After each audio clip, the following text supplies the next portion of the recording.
सिद्धार्थ के कुआं वाला। सर जिस प्रकार से आज बजट फाइनल होने वाला है, सर क्या एक्सपेक्टेशंस लगते हैं आपको बजट से? बजट बैलेंस बजट होता है, लेकिन अभी चुनाव सामने है तो सोशल को शायद गवर्नमेंट ज़्यादा ध्यान करेगी। तो सोशल फ्रंट में जो गवर्नमेंट की फ्लैगशिप इंश्योरेंस पॉलिसी का जो प्रोग्राम है, हो सकता है उसमें मिडिल क्लास को इंक्लूड करें। किसान निधि में हमारा एक्सपेक्टेशन है शायद 6,000 से 9,000 कर देगी गवर्नमेंट इंसेंटिव फार्मरों के लिए। जॉब अपॉर्चुनिटीज़ खोलने के लिए यूथ को जो जॉब्स का प्रॉब्लम है उसके लिए जो फुटवेयर वगैरह में PLI स्कीम का अनाउंसमेंट हो सकता है, क्योंकि जॉब अपॉर्चुनिटीज उसमें बहुत खुलती है। मनरेगा के जैसे अर्बन गारंटी स्कीम करके कुछ प्रोग्राम आ सकता है ताकि अर्बन सेंटर में लोगों को जॉब की प्रॉब्लम का कुछ सॉल्यूशन दिखे। इसी तरह ग्रोथ के लिए जो इंफ्रास्ट्रक्चर इनका फ्लैगशिप प्रोग्राम रहा है गवर्नमेंट का, तो ports, highways, airports, logistic, warehousing, ये सारे चीज़ों में गवर्नमेंट फोकस करेगी और आगे भी, और ये बजट में भी कुछ उस पर और पॉजिटिव अनाउंसमेंट आ सकते हैं जो पूरे भारत में सब विलेजेस में ऑप्टिक फाइबर लगने की बात थी, उसके भी कुछ आगे बढ़ सकता है। सो हमें लग रहा है कि ओवरऑल बैलेंस बजट रहेगा। सोशल फ्रंट में शायद इलेक्शन की वजह से कुछ और पॉजिटिव अनाउंसमेंट हो सकते हैं। सर एज कम्पेयर टू पिछला बजट, वो बजट तो प्रॉफिटेबल रहा ही होगा, ये बजट के ऊपर से क्या लगता है आपको, लोगों के लिए प्रॉफिटेबल रहेगा? मेरे हिसाब से सुलझा हुआ बजट आएगा और फिस्कल डिसिप्लिन, ग्रोथ और सोशल तीनों फ्रंट को गवर्नमेंट अच्छे से हैंडल करेगी। सर लास्ट क्वेश्चन, जो बजट फाइनल होने वाला है कौन सी चीज़ों के लिए आ सकता है, आपको कुछ लगता है अच्छा? कुछ मैंने जैसे कहा इंफ्रास्ट्रक्चर सेक्टर के लिए अच्छा, बाजार जो हिसाब से रुख है, ऑटोमेटिव में EV वगैरह में कुछ और अच्छे अनाउंसमेंट आ सकते हैं। IT के स्टॉक्स आगे बढ़ रहे हैं, तो जैसे ऑप्टिकल फाइबर, डिजिटाइजेशन वगैरह में कुछ और अच्छे अनाउंसमेंट होंगे, स्टार्टअप्स के लिए हो सकते हैं। तो मार्केट्स भी कुछ ना कुछ इंडिकेट करता है, तो हमें लगता है ओवरऑल फोकस बजट रहेगा। Thank you sir. आज बजट फाइनल होने वाला है, आपको क्या लगता है, क्या एक्सपेक्टेशन है बजट से? हाँ, वैसे तो ये वोट ऑन अकाउंट है इंटरिम बजट, बट फिर भी लोगों की उम्मीदें बहुत ज़्यादा है और ख़ास करके समाज के जो 4 स्तंभ है, 4 वर्ग है, खास करके युवा, नारी, महिला और किसान, सभी के लिए बजट में बहुत सारी उम्मीदें। युवाओं को स्टार्टअप के लिए आवंटन बढ़ा देंगे ऐसी उम्मीद है, और ख़ास करके किसान, PM किसान सम्मान निधि, उसमें आवंटन बहुत बढ़ा दिया जाएगा और जो 6,000 की जो किसानों को मिलती है सालाना, वो सब्सिडी 9,000 कर दी जाएगी ऐसा मानना है, और महिला किसान को ये सब्सिडी 12,000 तक की दी जाएगी ऐसा मानना है। ऊपर से महिला किसानों को कर्ज लेने में जो बैंकों से 1% की रिलीफ दी जाएगी, और ऐसा मानना है लोगों का कि जो लाडली बहना MP में थी वो सक्सेस हो गए, तो लाडली बहना स्कीम के सेम लाइन में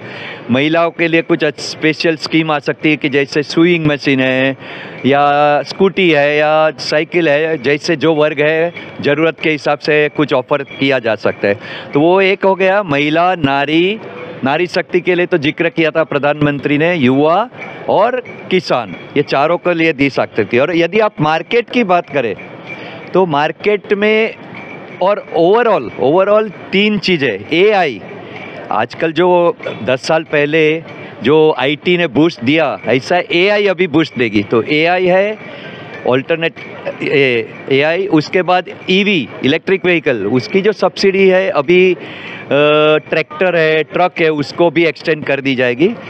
और तीसरा है अफोर्डेबल हाउसिंग।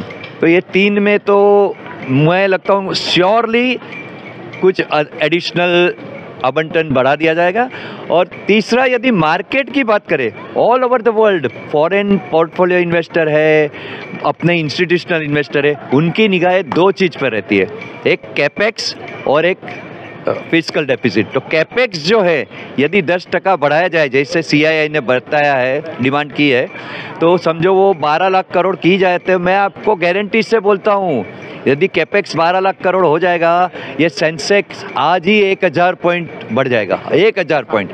वो कैपेक्स पे पूरी निगाह है। उसके बाद फिस्कल डेफिसिट, जो फॉरेन इन्वेस्टर सबसे पहले भारत की फिस्कल डेफिसिट जो पहले अभी 5.9% है, तो वो घटाकर 5.3 या 5.5% की जाएगी, क्योंकि हमारे वित्त मंत्री जी ने ऑलरेडी टारगेट दिया है 4.5% फिस्कल डेफिसिट बाय FY26। तो 2 साल में ये यही लाइन में कम की जाती। तो ये दो यदि होता है तो मार्केट के लिए अच्छा ही है। बाकी ओवरऑल तो मुझे लगता है कैपिटल गेन या वो कोई टैक्स को टच नहीं करेंगे, तो कोई नेगेटिव चीज़ हम अपेक्षा नहीं करते market. Sir, as per to previous budget profitable था, और ये बजट आने वाला है उसके लगता है उससे भी प्रॉफिटेबल रहेगा आगे लोगों के लिए? नहीं, इतना फुल फ्लेज तो नहीं आएगा, उतनी प्रधानमंत्री और वित्त मंत्री ने बता दिया है, बट वो जो डायरेक्शन है, क्योंकि प्रधानमंत्री ने क्या कहा, निर्देश, दिशा निर्देश होगा, ये बजट है ना, दिशा निर्देश जारी करेगा, तो डायरेक्शन जरूर देगा। तो वही लाइन में यदि कंटिन्यू करती गवर्नमेंट स्पेंड करना तो बहुत अच्छा रहेगा।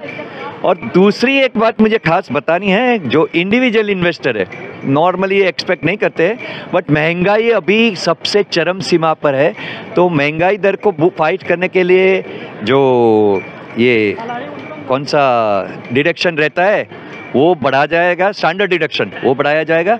और एक चीज़ है, मेरे को खास अपनी आपकी चैनल से, आपके माध्यम से वित्त मंत्री और प्रधानमंत्री जी को बताना है कि ओल्ड जो रेजिम है इनकम टैक्स का, उसमें भी 80C कितने सालों से नहीं बढ़ाया गया है। 80D मेडिक्लेम इतना महंगा हो गया है, बहुत लोगों को भारी पड़ता है, सीनियर सिटीजन को भारी पड़ता है, तो वो रियायतें बढ़ानी चाहिए, क्योंकि ओल्ड रेजिम में 65% टैक्स पेयर अभी टैक्स पे करते हैं, तो वो लोग भी ईमानदार टैक्स पेयर है, तो वो भी मिडिल क्लास है, तो आप उनको इग्नोर नहीं कर सकते हैं। तो मेरी एक बहुत ही दरख्वास्त है कि ओल्ड टैक्स रेजिम में भी कुछ रियायतें जरूर दी जानी चाहिए।